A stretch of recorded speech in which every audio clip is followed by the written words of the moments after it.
Hello dear students, आज हम लोग क्लास 11th का कुछ बेसिक पढ़ने वाले हैं। ठीक है, हालांकि कुछ आगे भी लेक्चर आएंगे जिसमें हम लोग बेसिक वगैरह पढ़ेंगे पूरा। उसका हम लोग मुख्य रूप से अपने चैप्टर की तरफ मूव करेंगे। हालांकि अभी उस चैप्टर के अंतर्गत आता है, बट हम लोग इस चीज़ को एक बेसिक के फॉर्म में लेकर चलेंगे। ठीक है, हम लोग इसके पहले केमिस्ट्री क्या होता है, केमिस्ट्री कितने तरह का होता है, फिर केमिस्ट्री की डिफिनीशन परिभाषा हम लोग डिस्कस किए हुए थे ऑलरेडी, जिसमें आपको हम क्या बताया था। ये जो केमिस्ट्री होता है आपका, इसको हम हिंदी में रसायन विज्ञान बोलते हैं। और इसमें आपको डिफिनीशन वहाँ पे हम बताए थे, रसायन विज्ञान विज्ञान की वैसी शाखा है जिसके अंतर्गत हम पदार्थ के गुण, संरचना, संगठन के बारे में अध्ययन करते हैं।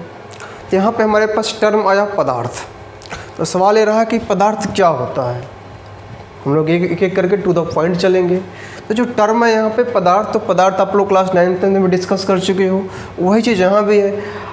वे सभी चीज़ें जो स्थान घेरे, जिसके पास द्रव्यमान हो, आयतन हो। जब स्थान घेरेगा तो आयतन ऑटोमेटिक है। जो स्थान घेरे, जिसके पास द्रव्यमान हो, वही क्या कहलाती है, पदार्थ कहलाती है। जैसे कि pencil, pen, table fan, dot dot etc। आप जो भी देखो, आप जहाँ बैठे हो, जिस पेन से आप लिख रहे हो, जिस कॉपी पे आप लिख रहे हो, जिस कुर्सी पे आप बैठे हो, ठीक है, आपकी आंख जहाँ तक जा रही है, सभी के पास कुछ ना कुछ द्रव्यमान है, कुछ ना कुछ वे वस्तुएं स्थान घेरती है। तो उस सभी को हम क्या बोल देंगे, पदार्थ बोल देंगे। क्लियर। और हम लोग आगे बढ़ते हैं और हम देखते हैं कि पदार्थ को भी बहुत तरह से डिवाइड किया गया है।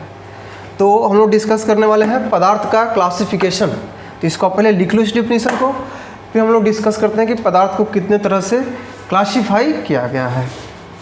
चलिए तो अगला है हमारे पास क्लासिफिकेशन ऑफ मैटर, यानी कि पदार्थ का वर्गीकरण। पदार्थ को ही हम लोग एक और नाम से जानते हैं, कई बार आपको लिखा हुआ मिल जाता है इसे ही पदार्थ। कभी कभी इसी को हम द्रव्य लिख देते हैं, द्रव नहीं द्रव्य। द्रव लिखेंगे तो दूसरा फॉर्म हो जाएगा, वो लिक्विड हो गया आपका द्रव्य। तो पदार्थ को कहीं कहीं द्रव्य भी लिखा हुआ मिले तो परेशान होने की आवश्यकता नहीं है। पदार्थ की वर्गीकरण की बात करें हम, तो पदार्थ को दो तरह से क्लासिफाई किया गया है। एक को हम बोलते हैं फिजिकल क्लासिफिकेशन, हिंदी में इसी को बोलेंगे भौतिक वर्गीकरण। और दूसरा है हमारे पास केमिकल क्लासिफिकेशन, जिसको हम हिंदी में बोलते हैं रासायनिक वर्गीकरण। क्लियर। फिर जो आपका फिजिकल क्लासिफिकेशन है, यह तीन तरह से होता है। एक आपका ठोस, दूसरा आपका द्रव, तीसरा आपका गैस। कई बार किसी बुक में देखोगे तो वहाँ पे 5 मेंशन रहेगा, एक प्लाज्मा और एक आपका बोस-आइंस्टीन कंडेंसेट। नंबर 4 एक आपको मिल जाएगा क्या, प्लाज्मा, और नंबर 5 बोस-आइंस्टीन कंडेंसेट। तो ये भी दो रहता है। हालांकि इस गैस की आगे की स्टेट होती है या प्लाज्मा और बोस-आइंस्टीन। तो खैर हम इसको डिस्कस अभी नहीं करेंगे, बाद में इसकी चर्चा होगी। बात करते हैं रासायनिक वर्गीकरण की। रासायनिक वर्गीकरण में इसको सबसे पहले दो तरह से क्लासिफाई किया गया। एक आपका प्योर सबस्टेंस और दूसरा आपका मिक्सचर। प्योर सबस्टेंस को हम हिंदी में बोलते हैं शुद्ध पदार्थ, और मिक्सचर को हम हिंदी में बोलते हैं मिश्रण। फिर शुद्ध पदार्थ को भी दो तरह से डिवाइड किया गया है। एक को हम बोलते हैं एलिमेंट और दूसरे को क्या बोलते हैं हम, कंपाउंड। एलिमेंट यानी कि हिंदी में इसको तत्व, और फिर कंपाउंड को हिंदी में क्या बोलेंगे, यौगिक। चलिए आगे बढ़ते हैं। जो आपका एलिमेंट है, जो तत्व है, उसको तीन तरह से डिवाइड किया गया है। एक को हम बोलते हैं मेटल, यानी कि हिंदी में इसको बोलेंगे धातु। दूसरे वाले को बोलते हैं नॉन मेटल, यानी कि अधातु। तीसरे वाले को बोलते हैं मेटलॉइड, यानी कि उपधातु। क्लियर। दूसरा हमारे पास है यौगिक। यौगिक को भी हम लोग दो तरह से डिवाइड करते हैं। एक को हम बोलते हैं कार्बनिक यौगिक, और दूसरे वाले को बोलते हैं अकार्बनिक यौगिक, यानी कि ऑर्गेनिक कंपाउंड और इनऑर्गेनिक कंपाउंड। ठीक उसी प्रकार से मिश्रण को भी दो तरह से डिवाइड करते हैं हम लोग। एक आपका होमोजीनियस और एक आपका हेट्रोजीनियस। होमोजीनियस को हम हिंदी में बोलते हैं समांगी मिश्रण, या कई बार समांगी मिश्रण भी लिखा हुआ मिलता है। और इसी को हम बोलते हैं दूसरे वाले को हेट्रोजेनियस, यानी कि हिंदी में इसको बोलेंगे विषमांगी मिश्रण, समांगी मिश्रण। और दूसरा क्या हो गया हमारे पास, विषमांगी मिश्रण। तो इस बात को ध्यान रखना कि पदार्थ का जो क्लासिफिकेशन है, पदार्थ का जो वर्गीकरण है, उसको दो तरह से, एक फिजिकल यानी कि भौतिक वर्गीकरण, दूसरा आपका रासायनिक वर्गीकरण। फिर भौतिक वर्गीकरण का भी क्लासिफाई किया गया है, फिर केमिकल को भी क्लासिफाई किया गया। तो आप इसको लिखिए, उसके बाद हम डिस्कस करते हैं कि भौतिक वर्गीकरण क्या होता है और उसके बारे में हम लोग डिस्कस करते हैं। चलिए तो इसको लिखिए पहले। चलिए तो हम लोग भौतिक वर्गीकरण में सबसे पहले बात करते हैं ठोस की, ठीक है। हालांकि इसके पहले ही आप लोग ठोस वगैरह के बारे में पढ़ लिए हो, फिर से सुनो। देखो यहाँ पे जरूर कुछ नया मिलने वाला है, ध्यान तो सुनो। यहाँ पे स्पष्ट रूप से लिखा गया है, पहले उसको पढ़ते हैं हम लोग। कह रहा है कि वैसा पदार्थ जिसके अंदर का कण, उसी अंदर के कण को हम दूसरे भाषा में बोलते हैं अंतर आणविक बल, इंटरमोलिकुलर फोर्स। खैर समझते हैं इस चीज़ को। वैसा पदार्थ जिसके अंदर का कण आपस में एक दूसरे के साथ बंधित हो एवं आसानी से एक जगह से दूसरे जगह नहीं जा सकता हो, उसी को हम लोग क्या बोलते हैं, ठोस कहते हैं। पहले इस लाइन को हम लोग समझते हैं। मान लीजिए सिंपल, यहाँ पे एग्जांपल ले हुए लकड़ी का, सिंपल लो, किसी लकड़ी का एग्जांपल लो, छोटा सा लकड़ी का टुकड़ा ले लो। सोचो जब हम किसी उस लकड़ी को काटते हैं, तो जब काटने के बाद देखना उसमें से जो कुछ रेशे निकलते हैं ना, वही कण है, उस लकड़ी का कण वही है।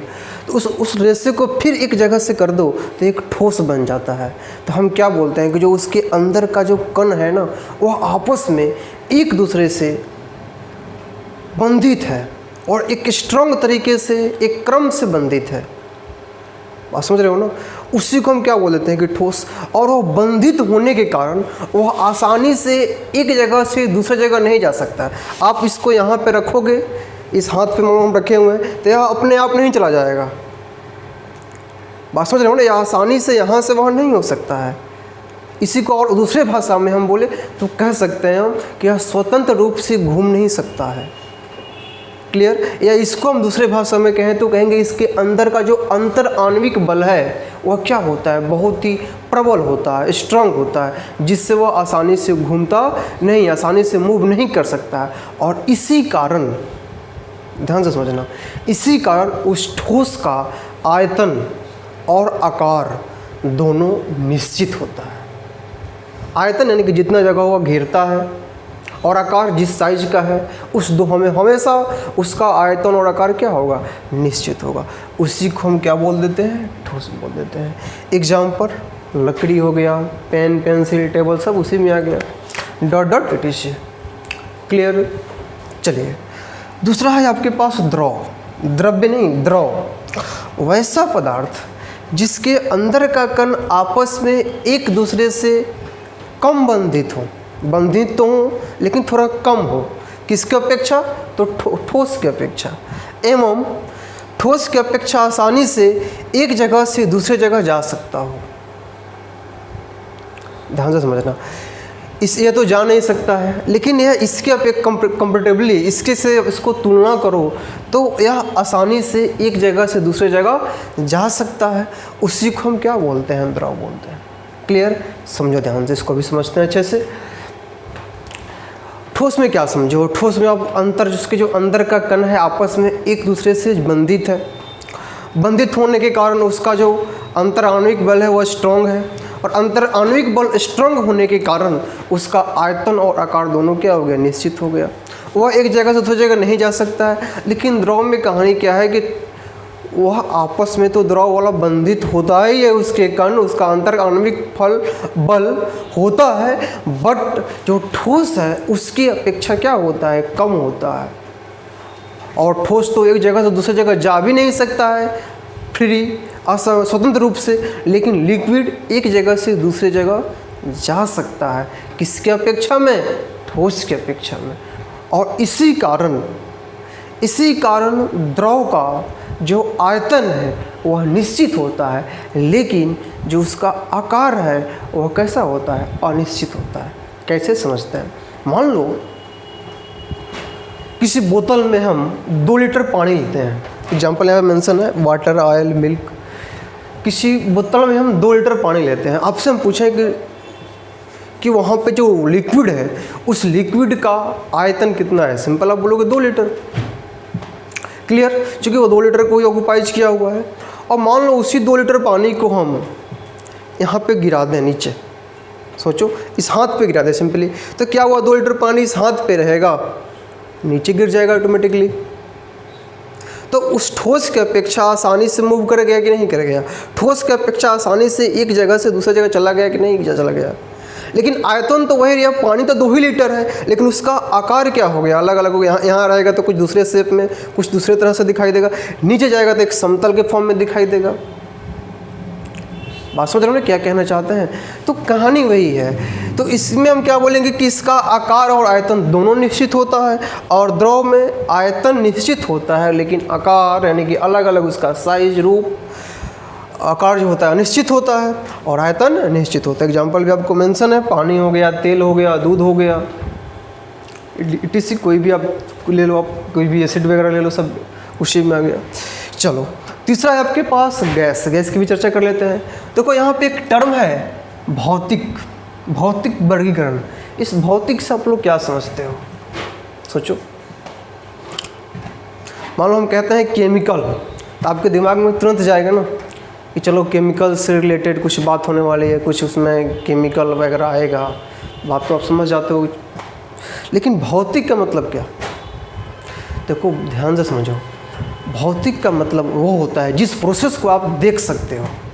केमिकल का मतलब होता है कि आप उस प्रोसेस को देख नहीं सकते हो, हाँ आपको दिखाई देगा कि नहीं ये हो रहा है, बट ये नहीं पता चलेगा कि अंदर में क्या चल रहा है। लेकिन भौतिक का मतलब कि अंदर में क्या है आप उसको आसानी से एब्जॉर्ब कर सकते हो, उसको देख सकते हो। लेकिन केमिकल के फॉर्म में केमिकल रिएक्शन को आप आसानी से एब्जॉर्ब नहीं कर सकते हो, तो उसी चीज़ को हम बोल देते हैं क्या, भौतिक वर्गीकरण, और उसको बोल देते हैं केमिकल के फॉर्म में।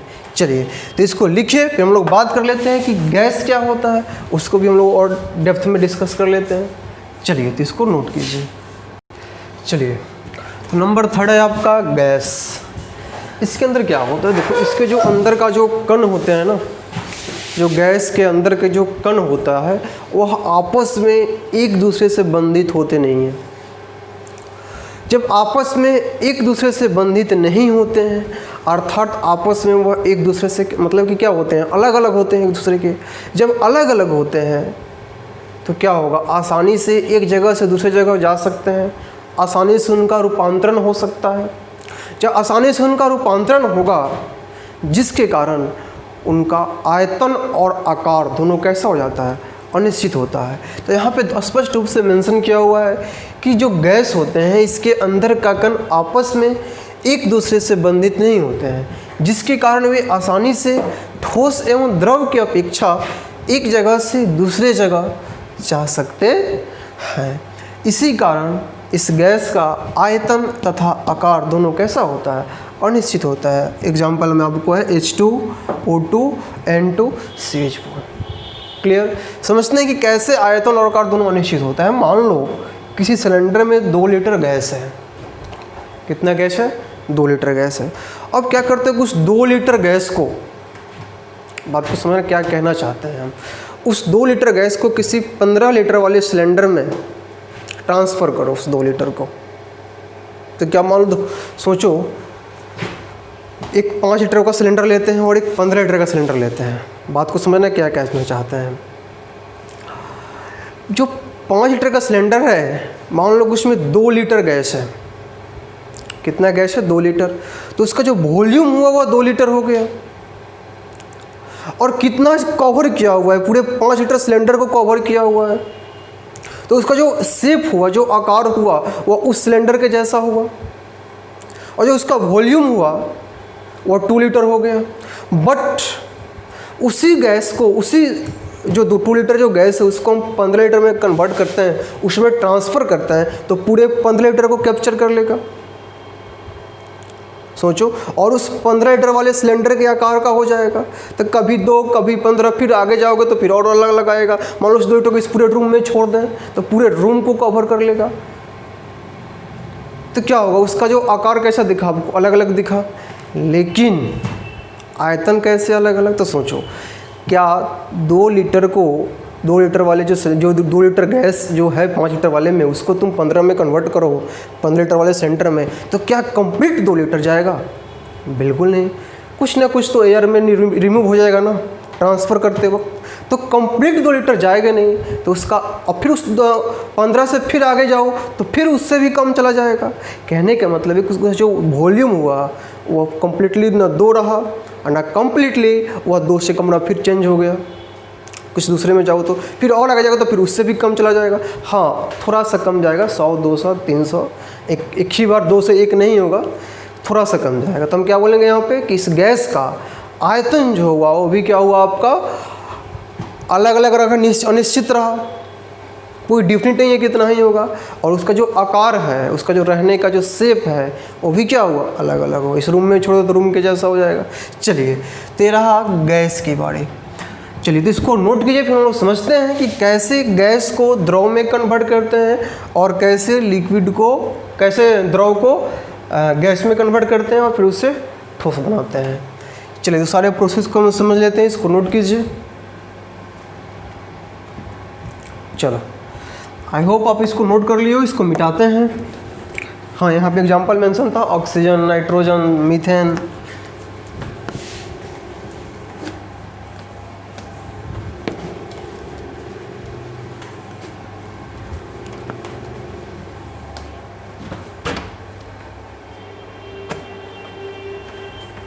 देखो, जैसे कि मान लीजिए यह आपका गैस है। ये काम करो, पहले सॉलिड लो। यहाँ पे ये आपका सॉलिड है, थोड़ा सा और ऊपर ले, सॉलिड। इसी को हम हिंदी में क्या बोलते हैं, ठोस। क्लियर? इस ठोस को आप गर्म करो, इसको ठोस को क्या करो, आप गर्म करो, हीट दो, टेम्परेचर दो। तो क्या होगा यार, ठोस किस में कन्वर्ट होगा, लिक्विड में। लिक्विड बोले तो द्रव में। इस द्रव को और हीट दो, इस द्रव को क्या करो, और हीट दो और गर्म करो, तो यह द्रव किस में कन्वर्ट होगा, गैस में। हिंदी में गैस को तो गैस ही बोलते हैं। क्लियर? अब जरा सोचो, इस गैस को अब कूल करो, इस गैस को अब क्या करो, आप कूल करो। कूल यानी कि ठंडा करो। अब हाँ, प्रोसेस होगा, हम समझते हैं कौन सा प्रोसेस होता है। जब इस गैस को आप ठंडा करोगे तो क्या होगा, लिक्विड। और फिर लिक्विड को फिर ठंडा करो, कूल करो। लिक्विड को जब आप ठंडा करोगे तो फिर क्या प्राप्त होगा, सॉलिड, जो कि बर्फ़ होता है, वही है ना। बर्फ़ को हीट करो, यानी कि फ्रिज में से जो बर्फ़ है फ्रिज से निकाल कर उसको बाहर रख दो, टेम्परेचर एब्जॉर्ब किया हुआ लिक्विड हुआ, उसको और टेम्परेचर दो, गैस हो जाएगा। फिर उस गैस को फिर उसको कूल करो तो फिर वो लिक्विड फॉर्म, लिक्विड से फिर कूल करो, फ्रिज में रख दो तो ठोस बर्फ़। चलिए, कौन सा प्रोसेस है उसको समझते हैं। जैसे कि समझो बात को, ये मान लीजिए कि आपका गैस है, एक बड़ा सा फिगर समझ लेते हैं, और ये आपके पास मान लीजिए कि सॉलिड है, सॉलिड है या गैस है, और यह मान लीजिए कि आपका लिक्विड है, यानी कि द्रव है। हिंदी में क्या बोलोगे इसको, द्रव। समझ रहे हो बात को, द्रव, गैस, सॉलिड यानी कि ठोस।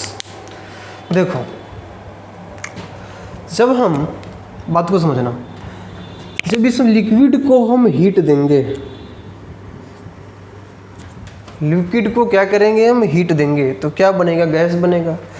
तो जब लिक्विड से गैस बनता है ना, तो उस प्रोसेस को हम बोलते हैं, इंग्लिश में बोलेंगे वेपोराइजेशन, हिंदी में बोलते हैं इसको वाष्पीकरण। क्या बोलते हैं, वाष्पीकरण। फिर गैस से सॉलिड जाएगा। जब आप गैस से सॉलिड ले जाओगे वो जो प्रोसेस होता है उस प्रोसेस को हम बोलते हैं डिपोजिशन, इंग्लिश में बोलते हैं, हिंदी में इसको बोलते हैं निक्षेपण। क्लियर। और फिर सॉलिड से जब आप लिक्विड में ले जाओगे, सॉलिड से कहाँ ले जाओगे इसको, लिक्विड में ले जाओगे, तो जो प्रोसेस होगा उस प्रोसेस को हम बोलते हैं मेल्टिंग, यानी कि गलने की प्रक्रिया, मेल्ट करना, गलना। और इसका एक और नाम से हम जानते हैं फ्यूजन, हिंदी में इसको बोलते हैं संलयन। तो जब सॉलिड से आपको लिक्विड जाना होगा तो सॉलिड को क्या करना पड़ेगा, आपको गलाना पड़ेगा, क्या बन जाएगा, लिक्विड। क्लियर। चलो और आगे बढ़ते हैं। ये तो हम एक तरह चल गए, ऐसे गए ना, लिक्विड से गैस, गैस से सॉलिड, सॉलिड से फिर लिक्विड पहुंच गए। अब एक काम करते हैं, मान लो हमको गैस से लिक्विड जाना होगा, सोचो। तो गैस से जब हम लिक्विड जाएंगे ना तो उस प्रोसेस को हम बोलते हैं कंडेंसेशन। उस प्रोसेस को क्या बोलते हैं, कंडेंसेशन। हिंदी में इसको बोलते हैं संघनन। ये याद रखना, कई बार आपसे कॉम्पिटिटिव एग्जाम में भी सवाल आते हैं कि गैस से लिक्विड जाने के लिए उस प्रोसेस को क्या बोलते हैं, तो संघनन बोलते हैं। इंग्लिश में क्या बोलेंगे इसको, तो कंडेंसेशन बोलेंगे। जैसे आप, अब मान लो कि आप गैस से लिक्विड गए हो, अब आपको लिक्विड से सॉलिड आना है, तो ध्यान रखना लिक्विड से सॉलिड आने का जो प्रोसेस होता है उसको हम बोलते हैं फ्रीजिंग। कैसे लिखें, यहाँ लिख देते हैं, चलो। इसी को हम क्या बोलते हैं, फ्रीजिंग करना। फ्रीजिंग को, और उस प्रोसेस को बोल सकते हो आप हीमीकरण, हिंदी में क्या बोल सकते हो, हीमीकरण। लिक्विड से क्या हो गया, सॉलिड। यदि आपको सॉलिड से सीधे गैस बनाना हो, सॉलिड से सीधे क्या बनाना हो, आपको गैस बनाना हो, तो सॉलिड यानी कि ठोस से गैस जाने के लिए जो प्रोसेस होता है उसको तो हम इंग्लिश में बोलते हैं सब्लिमेशन। इंग्लिश में क्या बोलते हैं, सब्लिमेशन। और हिंदी में बोलते हैं ऊर्ध्वपातन, ऊर्ध्वपातन। तो इस बात को ध्यान में लेकर चलना, यहाँ से सवाल कई बार आ जाते हैं, तो इस बात को ध्यान रखिएगा। गैस से लिक्विड जाना होगा तो कंडेंसेशन यानी कि संघनन प्रक्रिया, लिक्विड से जाना होगा सॉलिड में तो फ्रीजिंग यानी कि हीमीकरण, सॉलिड से जाना होगा गैस तो सब्लिमेशन यानी कि ऊर्ध्वपातन। ठीक है। फिर लिक्विड से यदि आपको जाना होगा गैस तो वाष्पीकरण, इसको हीट देना पड़ेगा, उस प्रोसेस को वाष्पीकरण बोलते हैं। गैस से जाना होगा सॉलिड तो निक्षेपण बोलते हैं। सॉलिड से जाना होगा लिक्विड तो मेल्टिंग पॉइंट बोलते, मेल्टिंग बोलते हैं, नहीं गलना, उसको और अच्छा से बोलें तो संलयन बोलते हैं। क्लियर। तो इस बात को ध्यान में लेकर चलिएगा। चलिए, तो हाँ, एक चीज़ और, इसमें फिजिकल जो आपका भौतिक वर्गीकरण, इसमें एक प्लाज्मा भी होता है, एक बोस आइंस्टीन भी होता है, तो उसको हम लोग यहाँ पर डिस्कस अभी नहीं करेंगे, क्योंकि गैस को और ज़्यादा हीट करोगे ना तो प्लाज्मा अवस्था आता है, उससे और आगे जाएंगे तो हम लोग बोस आइंस्टीन आता है, तो खैर हम उसकी चर्चा नहीं करेंगे। हमको जो मुख्य रूप से डिस्कस करना है वो तीन ही है, सॉलिड, लिक्विड, गैस, जो एग्जाम में जहाँ से सवाल आते हैं। चलिए, तो इसको नोट कीजिए, फिर हम लोग रासायनिक वर्गीकरण की तरफ मूव करते हैं। इसको ध्यान में लेकर चलिएगा, कौन सा प्रोसेस क्या होता है।